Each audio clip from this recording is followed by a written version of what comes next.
বেড়া বকরি ছেড়ে দিয়ে লক্ষ্য রাখো, আমার নবী বেড়া বকরি দুম্বা ছেড়ে দিয়ে ঘুমায়া থাকে।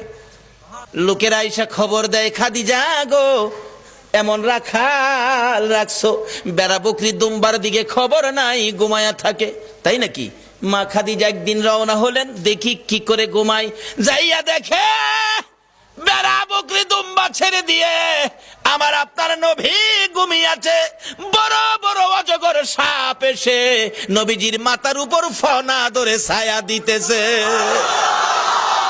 খাদিজা বলেন, না না, এই রাখালের বকরি জংলার বাগে নিবে না।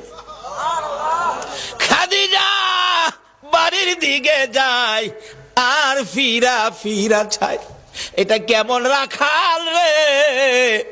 এই রাখাল তো সাধারণ কোনো মানুষ নয়। খাদিজা চিনে ফেলেছে। বেড়া বকরি দুম্বা নিয়ে বাড়িতে আসতে বলো আমার রাখালকে। আমার নবী দুপুর বেলায় বেড়া বকরি দুম্বা নিয়ে বাড়িতে রওনা হলে খাদিজা বাংলা রুমে বসে বসে দেখে, এটা কেমন রাখাল রে?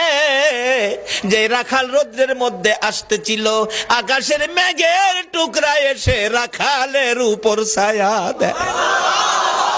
খাদিজা বলেন, মাবুদ, মাবুদ রে, এটা কেমন রাখাল আমার বাড়িতে?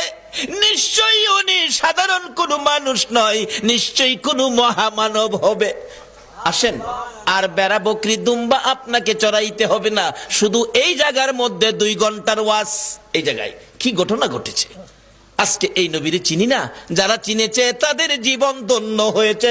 বলুন খাদিজা, এই নবী চিনে জীবন ধন্য হয়েছে কিনা?